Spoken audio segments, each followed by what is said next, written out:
주일 오후 예배 하나님 앞에 영광 돌려드립니다. 자비하시고 은혜로우시며 노하기를 더디하시는 사랑의 하나님, 이 시간 저희들이 하나님을 찬양하기를 원합니다. 모든 존귀와 영광 하나님 홀로 받으시옵시고 성령께서 저희 가운데 역사하여 주셔서 저희들이 한마음 한뜻으로 온전히 하나님을 기쁘시게 하며 하나님을 향한 감사의 찬양을 올릴 수 있도록 인도하여 주옵소서. 신령과 진정의 예배를 하나님 앞에 드리기를 소망합니다. 생기가 넘치고 활기가 넘치고 흙이었던 저희들이 하나님의 생기가 들어감으로 말미암아 활력이 넘칠 수 있는 살아 움직이는 생명이 되게 하여 주옵소서. 주님의 은혜 감사드리며 예수님 이름으로 축복하며 기도드렸나이다. 아멘. 먼저 우리 찬양 나는 오늘도 가네. 누구나 무거운 짐을 지고 가는 길 찬양합니다.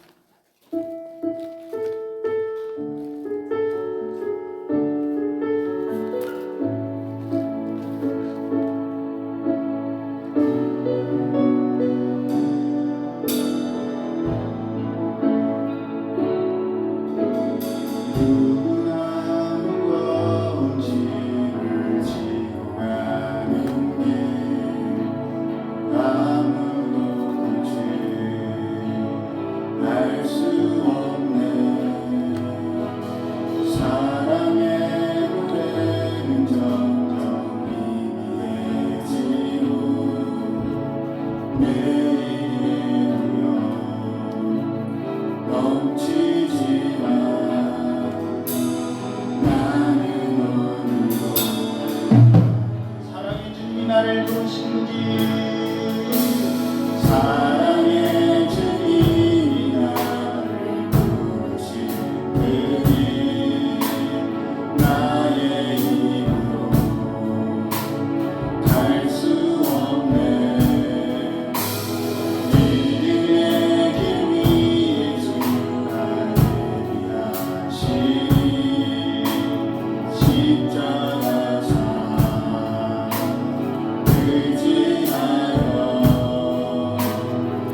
모여서 드릴 찬양은 나의 삶의 결이 주님을 닮기 원하는 찬양 드립니다.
다윗이 고백했던 찬양, 그 신앙 고백으로 하나님 앞에 영광 돌려드립니다.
마지막으로 드릴 찬양은 주를 찾는 모든 자들이에요. 오늘 이 찬양을 위해서 우리 반주팀도 다 일어나서 우리 성도님들도 정말 흥겨운 박자로 하나님 앞에 활기 넘치는 생기 넘치는 찬양을 드리기를 소망합니다.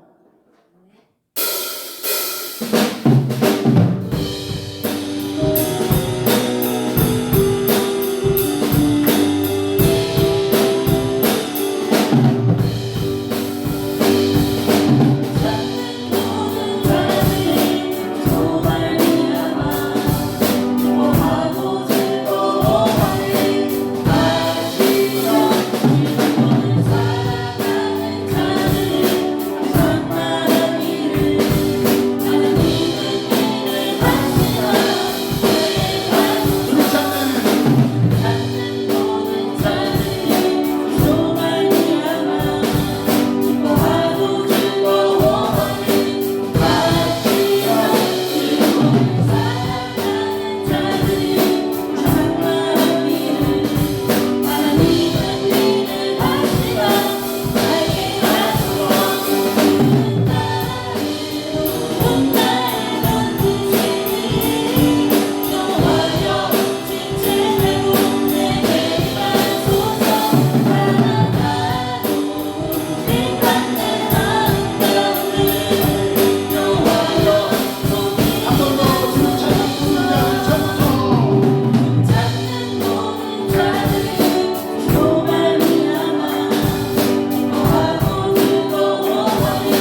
1절에서 3절까지의 말씀입니다.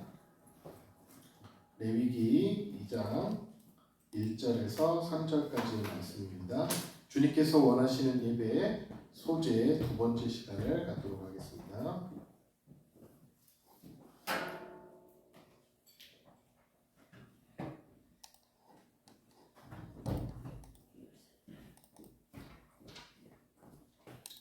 레위기 2장 1절에서 3절까지의 말씀을 함께 봉독하도록 하겠습니다. 누구든지 소재의 예물을 여호와께 드리려거든 고운 가루로 예물을 삼아 그 위에 기름을 붓고 또 그 위에 유향을 놓아 아론의 자손 제사장들에게로 가져갈 것이요 제사장은 그 고운 가루 한 움큼과 기름과 그 모든 유향을 가져다가 기념물로 제단 위에서 불사를 지니 이는 화제라 여호와께 향기로운 냄새니라. 그 소재물에 남은 것은 아론과 그의 자손에게 돌릴지니 이는 여호와의 화제물 중에 지극히 거룩한 것이니라. 아멘. 우리가 소재에 대해서 저번 시간에 한번 살펴보았습니다. 다시 한번 중요한 내용들을 반복을 하고 또 오늘 말씀을 같이 계속해서 보도록 하겠습니다. 마지막 찬양을 우리가 이렇게 흥이나고 기쁜 찬양을 하니까 저도 걸어 나오면서 그냥 걸어 나오고 싶지가 않고 춤을 추면서 걸어 나오고 싶은 마음의 생각이 잠깐 들었습니다. 행동으로는 하지는 못하고 마음으로 그렇게 들었는데 항상 우리가 하나님 앞에 기쁘게 찬양하는 것은 너무나 아름답고 멋있는 모습인 것 같습니다. 그 모습이 어떻든지 간에 그 모양이 어떻든지 간에 그렇게 하나님을 기뻐한다는 것 자체가 우리는 너무나 행복한 사람입니다라는 그러한 고백을 하고 있다라고 생각되어집니다. 자, 소재는 예배에 대한 하나님의 마음을 우리가 알 수 있는 것인데 소재도 번제와 마찬가지로 예수 그리스도에 대한 어떤 상징의 제사다라고 얘기를 드렸습니다.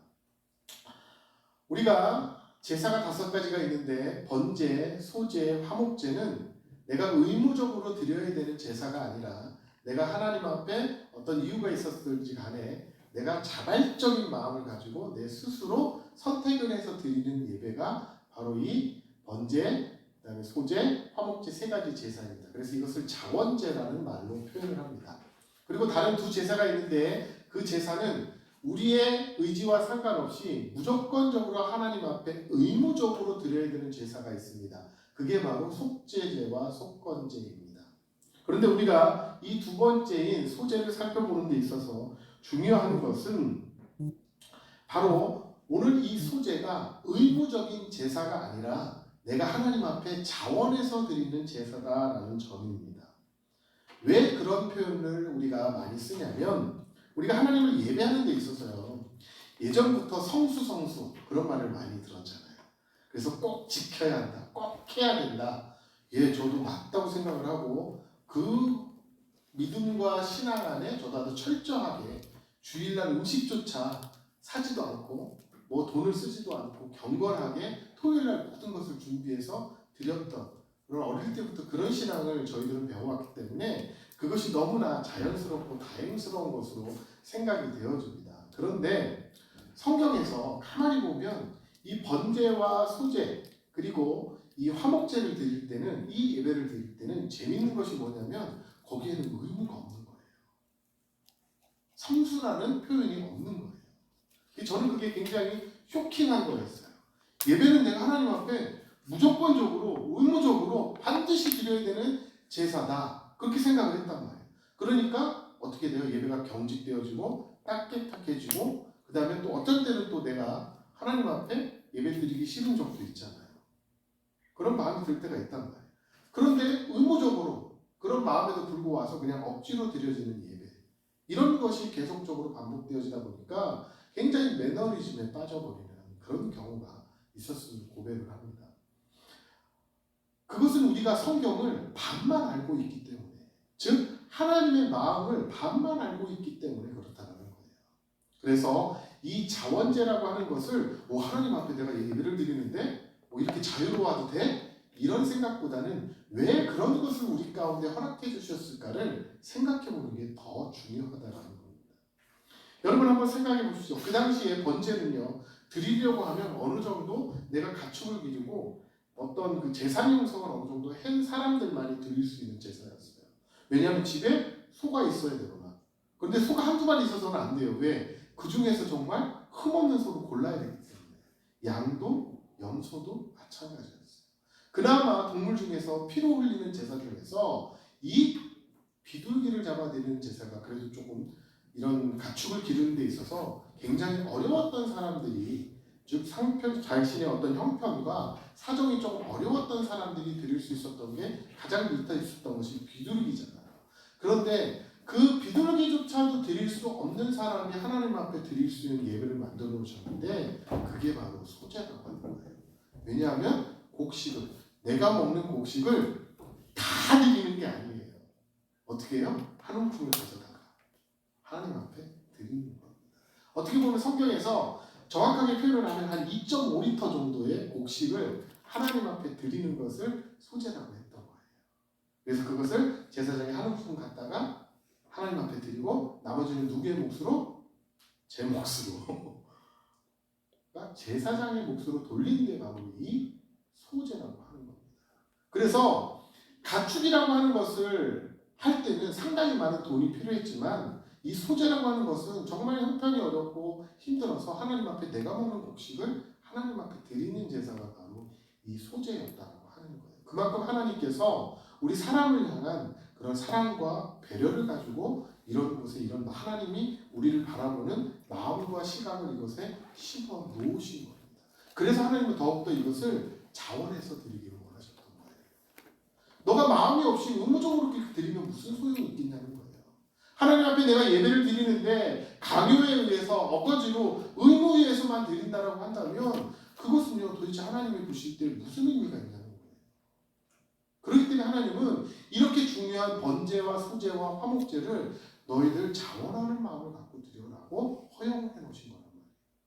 그런 것을 우리가 생각할 때에 하나님께서 얼마나 사람을 사랑하시고 사람의 마음과 그 심정을 살피려고 하시는지 그것은 정말 우리에게 감격스러운 일이 될 수밖에 없다라는 것입니다.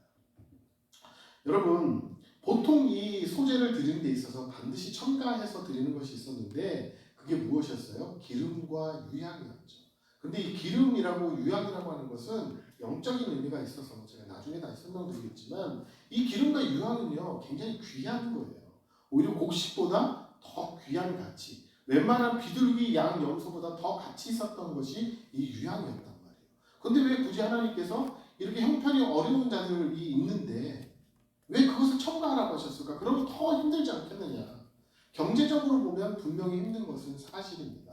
그런데 재미있는 게 있어요. 이거는 자원제라는 거예요. 드려도 되고 안 드려도 되는 거예요. 신기하게도요. 반드시 유향과 기름을 하나님께서 소제 가운데 첨가하라고 하셨는데 첨가하면 안 된다라고 언급해 놓으신 데가 있단 말이에요. 그게 뭐예요? 내가 하나님 앞에 속죄를 드리는데 번제의 형식을 따라서 드리는 사람들이 있어요. 가축을 가지고. 그리고 소제의 형식을 따라서 드리는 사람이 있어요. 그런데 이 소제를 내가 힘이 들어서 소제를 하나님 앞에 드려서 드리고 싶은데 이 기름과 유향을 첨가해야 되면 어떻게 되는 거예요?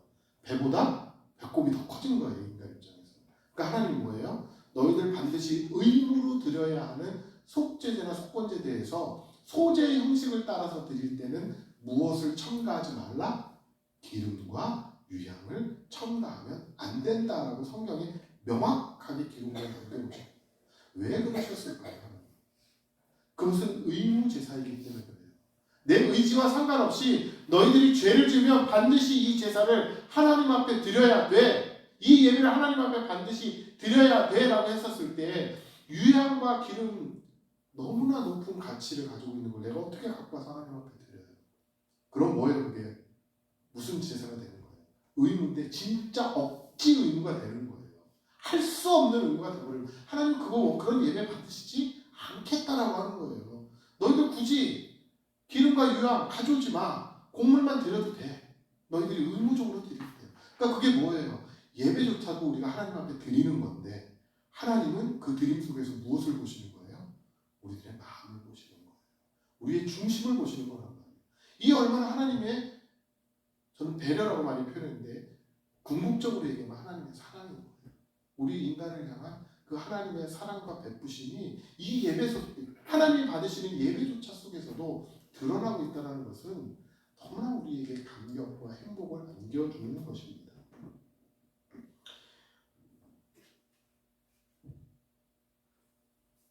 그런데 우리가 또 생각해봐야 될 것이 무엇인가 있냐면, 그럼 정말 가난한 자들만 이 소재를 드려야 되느냐, 그 문제가 하나 남아져 있어요. 어떤 사람은 소재 형식을 따라서 드리고 싶었던 사람이 있을 거예요. 이 소재가 가난한 자들을 향한 그런 하나님의 메시지가 담긴 예배라고 우리가 얘기를 한다면, 그것으로 결론만 맺는다고 하면 소재의 반쪽만 알고 있는 겁니다. 소재의 나머지 한 부분들을 알기 위해서는 이 소재의 말이 과연 어떻게 쓰였는지를 우리가 살펴봐야 된다고 했어요. 그래서 제가 쉽게 여러분들한테 꼭 기억하게 원어로 말씀드렸죠. 미나, 유미나, 미나 비슷하죠? 그래서 이 미나라고 하는 말이 바로 이 소재라고 하는 말인데, 이것은 뭐예요? 내가 감사할 일에서 드리는 선물, 기프트라는 말이에요. 그리고 뭐예요?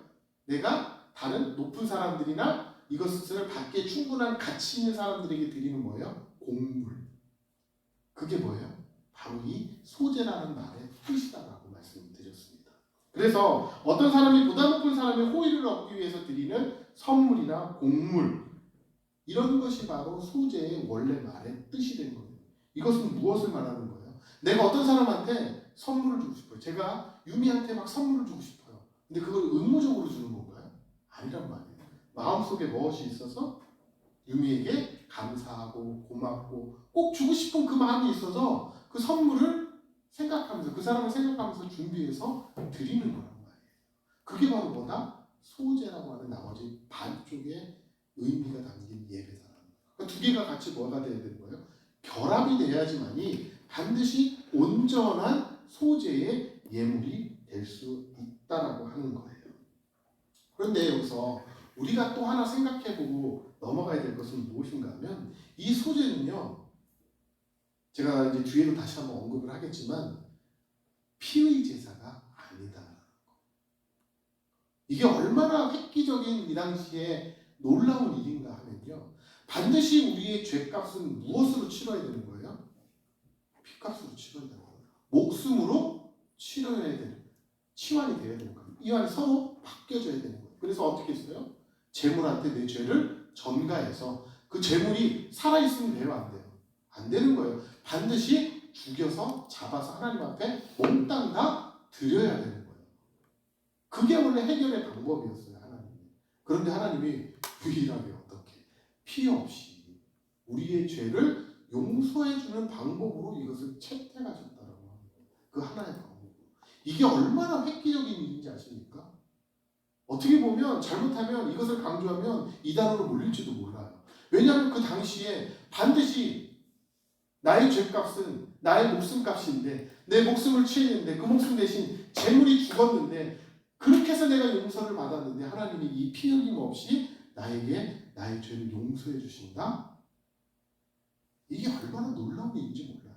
지금은 우리가 예수님 앞에 나와서 이렇게 드리기 때문에 너무나 쉬운 예배, 쉬운 제사가 되었지만, 그 당시 사람들은 피비린내는 제사였는데, 그 피비린내 나는 제사가 없고 소재를 하나님 앞에 드려서 내 죄사함을 용서받는다라고 했을 때는 정말 그 당시에는 획기적인 사상이었을 거예요. 그 당시로 돌아간다. 매일같이 수만 마리가 하나님 앞에서 죄 용서해달라고 잡히던 그 시대에 피 흘림이 하나도 없이 하나님이 너희들을 용서해주겠다는 속죄제를 소재로 드려라. 얼마나 이 놀라운 사실. 이거는요, 무엇을 예표하는 겁니까? 예수 그리스도를 예표하는 거예요. 왜냐? 우리가 예수님을 믿기만 하면 어떻게 되는 거예요? 구원을 받고 죄사함을 얻고. 이거에 대한 예표인 거예요, 소재라고 하는 것이. 왜? 누가 예수님이 대신 나를 위해서 피 흘려 돌아가시고, 이것을 단번에 이루신 그 예수 그리스도를 내가 어떻게 믿기만 하면 이 모든 것이 해결이 되는 거예요. 성공이 되는 거예요. 미션 성공이 되어버리는 거예요. 그렇기 때문에 이 소재라고 하는 그 담겨진 의미가 너무나 중요한 의미가 그 가운데 있다는 거예요. 꼭 가난한 자들을 위한 예배만이 아니라 그 가운데 무엇이 있다? 예수 그리스도께서 우리를 위해서 대신 희생하시고 그것으로 인해서 그것을 믿기만 하면 우리가 구원받고 죄사함 받을 수 있다는 놀라운 주님의 계획과 마음이 이 가운데 지금부터 담겨져 있었던 거예요. 이 하나님의 계획이 얼마나 놀랍습니까? 그러니 우리는 예배드리면서 예수님을 믿으면서 무엇을 생각해야 될까요? 나를 향한 하나님의 위대한 계획이 있다는 거예요. 다만 내가 잘 그것을 인식하며 살아가지 못하고 있다는 것이에요. 그런데 이미 하나님은 창세 전부터 여러분들을 아시고 계획하시고 어떻게 너희를 이끌어갈지를 이미 하나님은 모든 것을 다 플랜을 가지고 계시다는 거예요. 그것을 우리가 빨리 캐치해서 그 플랜대로 하나님의 말씀에 순종해서 간다면 어떤 인생이 될까라는 것은 제가 이 자리에서 말씀드리지 않아도 아마 여러분들이 더 잘 아실 것입니다.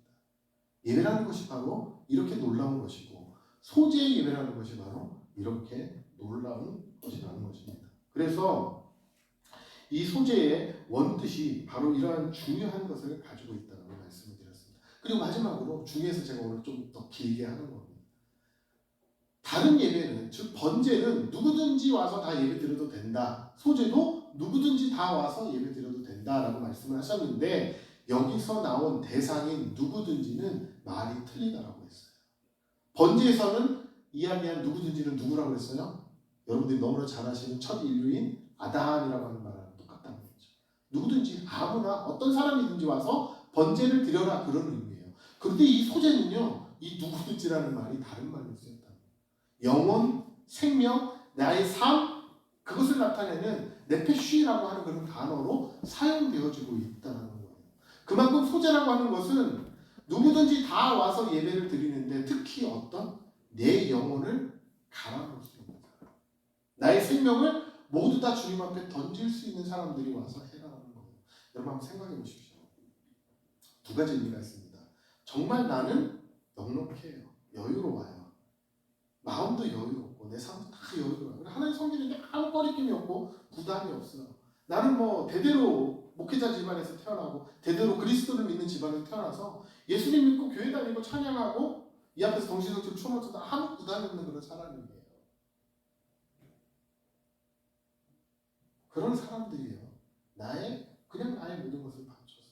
우리 아까 마지막 찬양곡 있죠.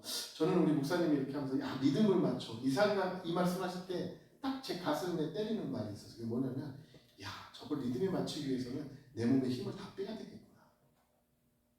힘의 몸을 다 빼고 부르면 앞에서 목사님이 원하는 그 리듬을 맞출 수 있을 것 같더라고요. 저는. 힘을 그냥 쭉 빼고 그냥 가서 흘러가는 그대로 그냥 이렇게 추면서 이렇게 찬양을 하면 야 우리도 저렇게 할 수 있겠구나 그런 생각이 들었거든요. 그 사람들은요 그냥 힘을 빼고 있으면 자연시 그냥 가는 사람들이에요. 그런데 내 영혼 누구든지라고 하는 이 말들은 한번 생각해 보세요. 가난한 사람들은 어떻겠어요?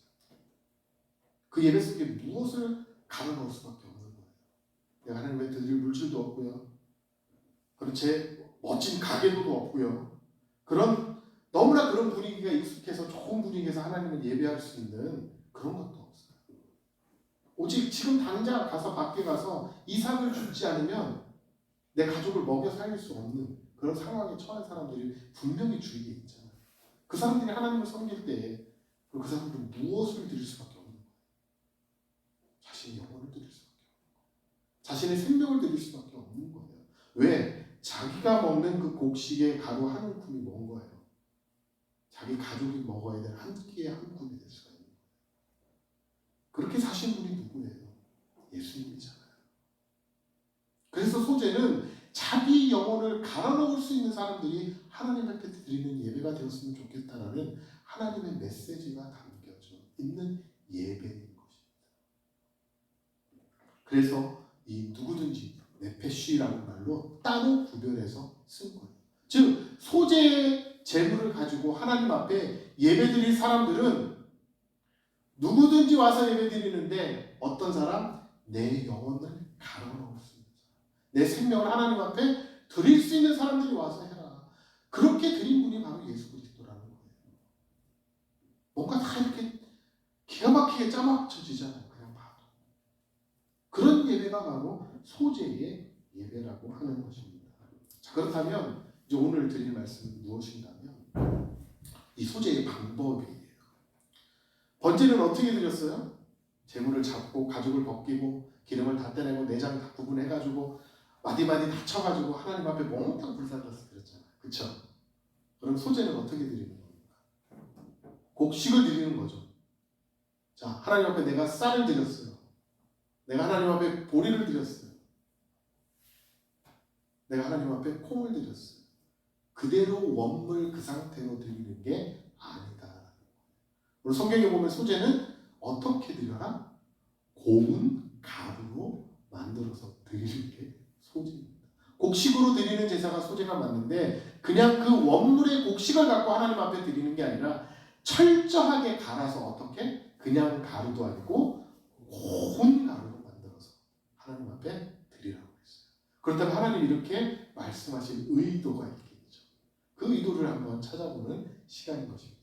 여러분들 제가 예전에 TV에서 보니까 저도 이제 이 생선들 이런 초밥들을 참 좋아해요. 낚시도 좋아하다 보니까 그 자리에서 회 떠가지고 이렇게 초밥도 만들어 먹고 김밥 사가다가 그 위에 이렇게 회 뜬 거를 올려가지고 초장하고 마사지를 넣어서 같이 밖에서 이렇게 먹기도 하고 참 그 맛이 너무나 좋거든요. 그래서 이제 유심 있게 이게 일본이 그런 걸 굉장히 잘하잖아요. 그래서 일본 사람들이 초밥 만드는 것도 가끔 이렇게 보고 하는데 일본에서 저는 회초밥을 굉장히 좋아하는데 일본 사람들이 정말 광기를 가지고 있을 정도로 좋아하는 초밥이 어떤 건지 아세요?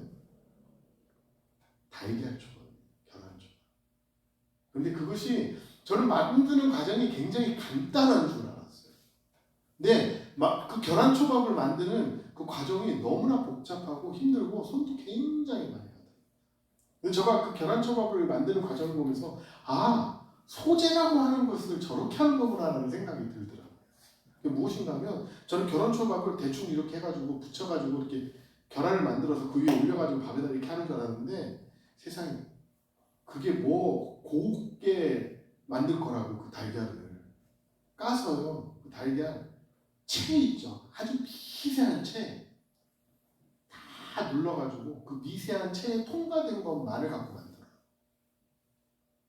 솔직히 여러분들 한번 달걀을 채에다가 채가 뭔지 아시죠? 제 성의 그 채가 아니라 어이채. 이게 뭐예요? 고운 가루들을 통과할 수 있는 스테인리스로 된 이렇게 구멍 뻑뻑뻑 뚫려 있어서 이렇게 흔들면 아주 고운 것만 밑으로 빠져나오는 그런 거 있죠. 그렇게 가루로 만들어가지고 그 계란을 거기다 넣고 진 이겨가지고 그 고운 거기서 나온 그 가루를 갖고 그 최고의 초밥을 만든다고요. 여러분들 왜 그것을 고운 채로 여러분 만들었을까요? 그것을 고운 채로 거르면 거를수록요 달걀 초밥의 그 달걀이요 굉장히 부드럽고 야들야들해집니다. 그냥 입에 넣어도 사르르 녹을 정도로 그렇게 아주 곱게 만들어서 그 초밥을 만든다고 하더라고요. 여러분들 왜 하나님께서 소재의 곡식을 하나님 앞에 드리는데 이렇게 고운 가루로 만들게 하셨을까? 우리는 찾아보도록 하겠습니다. 고운 가루라는 말은 솔레트라고 하는 표현을 써요. 솔레트라고 하는 표현인데 원래 이것의 기본 동사가 살라예요. 살라라는 것은 무엇을 말하냐면 흔드는 걸 말하는 거예요. 살라 비슷하죠. 장난할 때 우리가 살라 하면서 막 흔들고 장난하는데 이 살라가 흔들다라는 말에서 온 말이 이 솔레트라는 말이에요. 근데 여러분들 고운 가루를 만들려면 어떻게 해야 돼요? 빻아가지고 채로 고운 가루만 골라내야 되는데 그때 어떻게 하는 거예요? 채 속에 그걸 넣고 가만히 있으면 되나요? 어떻게 해요? 흔들죠. 좌우로 상하로 이렇게 흔들어요. 채를. 그러면 밑으로 고운 가루가 빠져나오죠. 그래서 성경에서는 흔들다라는 표현이 이 고운이라는 말을 쓰는 거예요. 그래서 고운 가루만을 걸러내기 위해서 그 빻은 가루를 그 채 속에 넣고 흔들었기 때문에 이것을 살라, 그 다음에 솔레트라고 하는 말로 이제 된 것인데 왜 이렇게 제물은 반드시 곡물을 빻아서 고운 가루로 만들어야 했을까요? 하나님 앞에 제물을 드리는 사람이 곡식을 그냥 드려도 되는데 굳이 이 복잡한 과정을 해가지고 고운 가루로 만든 것은 이 가루를 만들면서 하나님이 우리가 어떤 생각을 하기를 원하셨을까? 그리고 고운 가루를 만드는 것은요. 그 고운 가루를 만들면서 누구의 생각조차도 이것처럼 고운 가루를 만들어야 되는 거예요. 내 생각, 나의 모습, 내 마음, 그것조차도 곱게 다 갈아버려라는 거예요. 하나님 앞에서. 또 다른 의미도 많이 있겠죠. 그러나 저한테 다가온 말씀은 무엇인가 하면 정말 내가 하나님 앞에 예배 드리는데 예배 속에서 너무나 많은 나의 생각들이 나를 지배하면서 예배를 드려요. 그런데 하나님 앞에 내가 예수 그리스도의 심정이 된다고 한다면 어때요? 그런 내 생각, 내 마음, 내 환경, 내 처지 그런 것들을 예배 속에서 생각하고 있어야 될까요? 아니요. 그것조차도 하나님 앞에서 다 갈아서 고운 가루로 만들어버리라는 그러한 마음이 담겨진 것이 바로 이 고운 가루의 의미입니다. 제가 어렸을 때 재미난 선전이 있었어요. 우리 목사님하고 연배가 있으신 분들은 좀 아실 건데 한번 생각해 보세요. 어떤 거지? 이 소리도 아닙니다. 저 소리도 아닙니다. 땡땡땡은 소리가 나지 않습니다. 땡땡땡이 뭐예요? 예, 그렇죠. 용각사. 용각사는 소리가 나지 않습니다. 저희 어렸을 때 하여튼 입버릇처럼 하고 다니던 CF 중에 하나였어요. 이거 갖고 재미난 패러디도 많이 하고 저희도 장난으로 많이 했던 그런 경험들이 있는데 용각사는 어때요? 소리가 나지 않아요. 그 안에 가득 가루가 분말이 들어있는데 흔들어도 소리가 나지 않아요. 왜? 고운 가루로 다 만들었기 때문에. 그러면 하나님 앞에서 우리가 예배드리는데 내 자신을 그렇게 고운 가루로 만들어서 하나님 앞에 예배드리면 우리의 소리가 납니까? 안 납니까? 안 나는 거예요. 하나님 앞에 내가 예배드리는데 우리의 소리가 나지 않기를 하나님은 원하시는 거예요. 그렇기 때문에 그 곡물을 그냥 하나님 앞에 원물로 드려라. 아유, 이 소재의 예물을 드리는 사람들은 얼마나 힘들었겠어요. 그 예물을 곡물을 갈 시간이 있었겠어요? 있었으면 밖에 나가서 이삭을 하나라도 더 줍죠. 그러니까 어떻게 하니까 그 고운 것을 갈아가면서 그 힘든 사람들이 어떻게 나의 그 모양, 나의 소리조차 나지 않게 다 갈아버리기를 하나님은 원하셨던 것입니다. 제물을 드리는 자는 곡물을 갈면서 자신의 뜻과 생각을 모두 가는 것입니다. 조금이라도 그 안에 내 것이 있어서는 안 된다는 거예요. 그러니까 우리가 하나님 앞에 소재의 예배를 드릴 때는 어때야 된다는 거예요.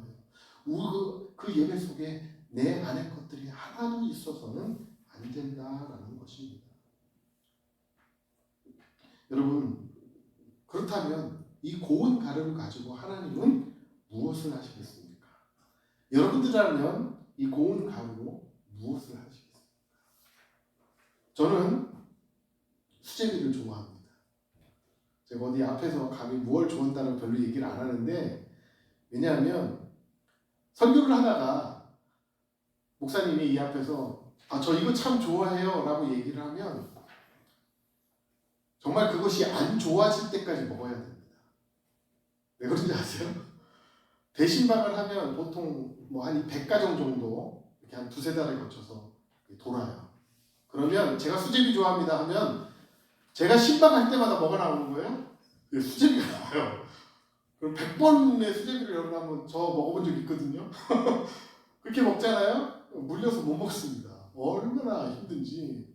근데 또 성도님들이 그 정성을 생각하면 또 그렇게도 뭐 표현을 못 하잖아요. 그러니까 꾹 참고 열심히 먹습니다.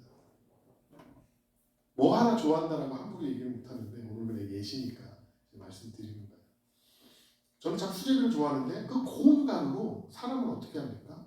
반죽을 해서 잘 빚어서 어떤 사람은 탁탁탁탁탁 하고 썰어서 뭘 만들어요?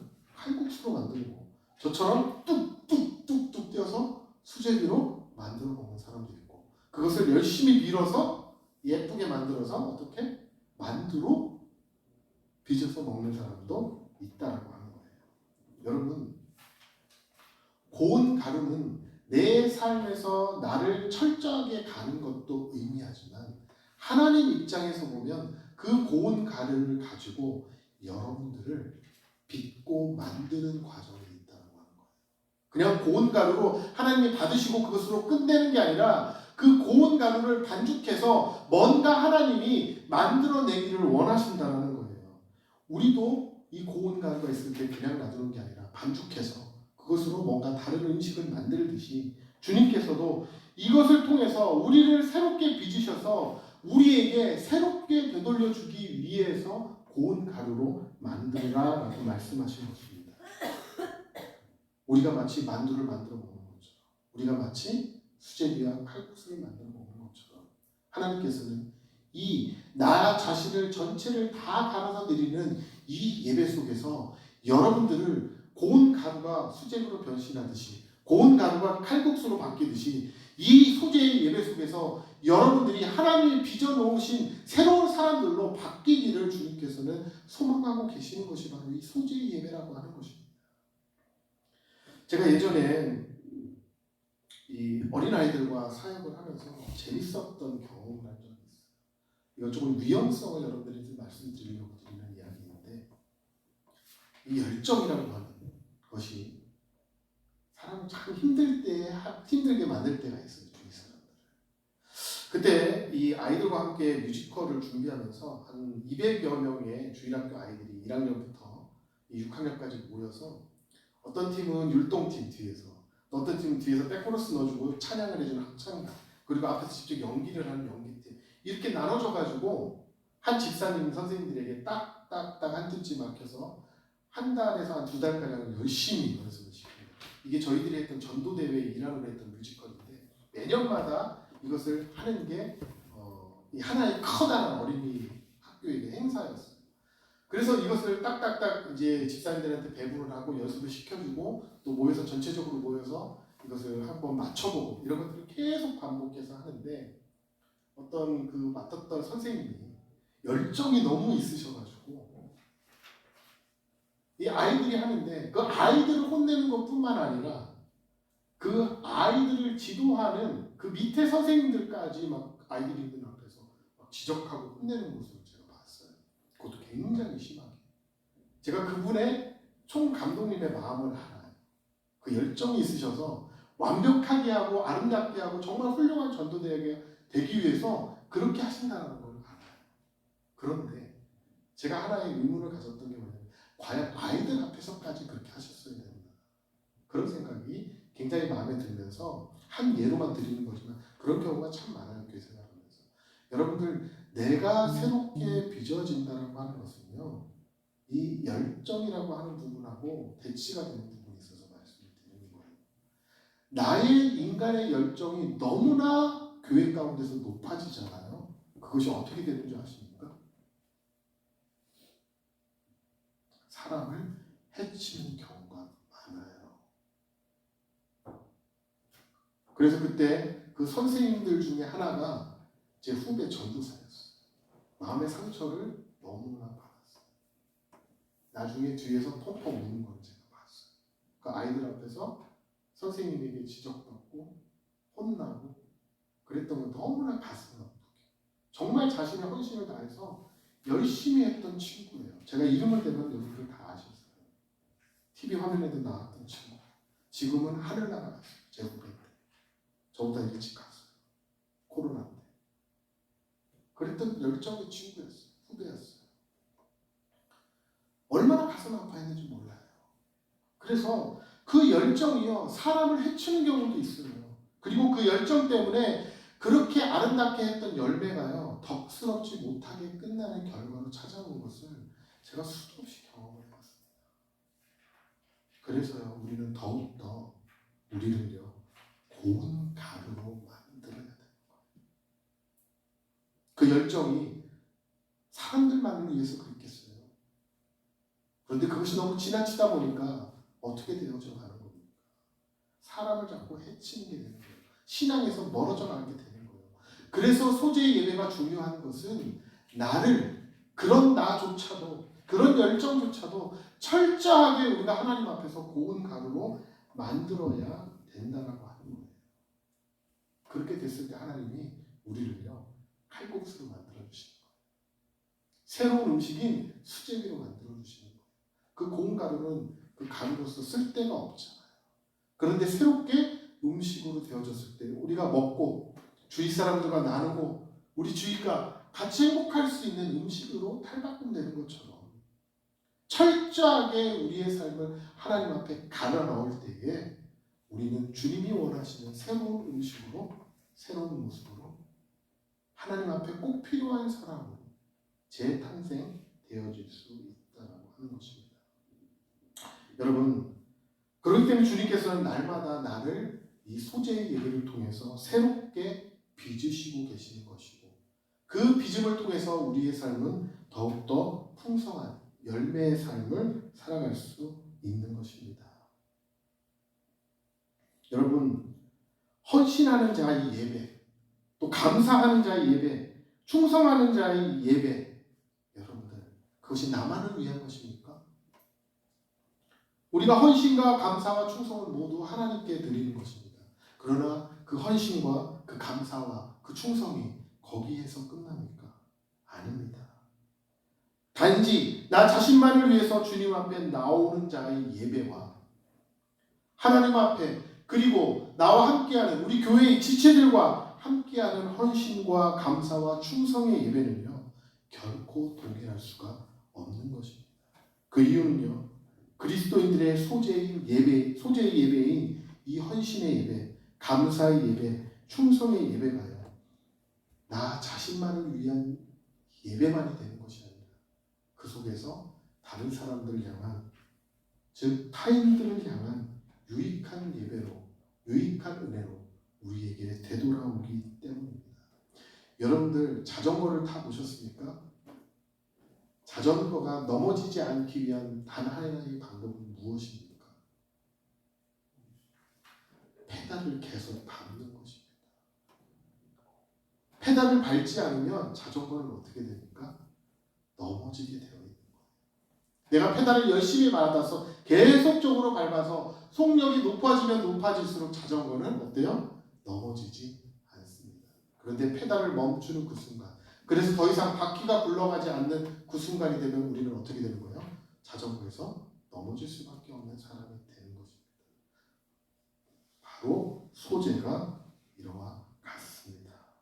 여러분들, 여러분 삶 속에서 여러분 자신들을 계속적으로 갈아 넣으시고 그 속에서 그 갈아 넣은 그 고운 가루로 새롭게 여러분들을 빚으시는 예수 그리스도를 여러분들이 믿는다면 여러분들의 신앙은 멈추지 않고 자전거 페달을 계속 밟는 것처럼 계속적으로 앞으로 나아갈 수 있는 예배, 삶이 되어질 수 있는 것입니다. 여러분들, 이 소재의 예배를 통해서 여러분의 신앙의 삶을 계속적으로 밟아 나아가서 결코 결단코 여러분들의 신앙이 넘어지지 않는 그러한 아주 멋있는 신앙이 되어지기를 간절히 소망합니다. 기도하겠습니다. 사랑과 은혜가 많으신 하나님, 감사를 드립니다.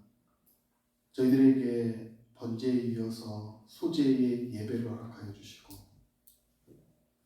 그 가운데 하나님 앞에 고운 가루로 예배드리게 하여 주시며 감사함을 드립니다. 그러나 때로 우리 자신들이 혹은 곱게 갈지 못한 상태에서 하나님 앞에 예배드리고 거칠어진 상태에서 하나님 앞에 예배드리고 심지어는 조금도 갈지 않고 곡물의 모양을 가지고 하나님 앞에 예배드리는 우리 자신들의 모습을 바라보게 됩니다. 주님, 용서하여 주시고 우리 자신을 고운 가루로 만들어서 하나님 앞에 드려지는 예배의 삶이 될 수 있도록 인도하여 주옵소서. 그래서 우리가 그곳에서 멈추는 삶이 아니라 앞으로 힘차게 나아가는 자전거처럼 주님, 나를 새롭게 빚으셔서 앞으로 신앙적으로 계속적으로 나아갈 수 있는 삶을 우리에게 허락하여 주옵소서. 그래서 우리의 삶이 더욱더 풍성하여지고 하나님 앞에 예배드리는 것이 우리의 사명과 소명이 되어질 수 있도록 역사하여 주옵소서. 주님, 우리를 고운 가루로 만들기를 소망합니다. 나를 새롭게 빚어주시고 그 빚어주심에 감사하며 우리 교회의 지체들과 어깨를 함께하고 나아갈 수 있는 우리 귀한 대전 둔산교회 사랑의 지체들이 되어질 수 있도록 인도하여 주옵소서. 감사드리며 이 모든 말씀을 예수님의 이름으로 간절히 기도드렸사옵나이다. 아멘. 이제는 우리 주 예수 그리스도의 은혜와 하나님 아버지의 무한하신 사랑하심과 성령님의 교통 충만케 하심, 오늘 말씀 속에서 소재의 삶을, 소재의 예배의 삶을 살아가기를 소망하는 우리 대전 둔산교회 사랑의 지체들과 이 땅의 모든 그리스도인들과 하나님의 앞에 말씀으로, 가르침으로, 헌신으로, 충성함으로, 봉사함으로 헌신하는 이 땅의 모든 이들 가운데 지금부터 영원까지 함께 하시기를 간절히 축원하옵나이다.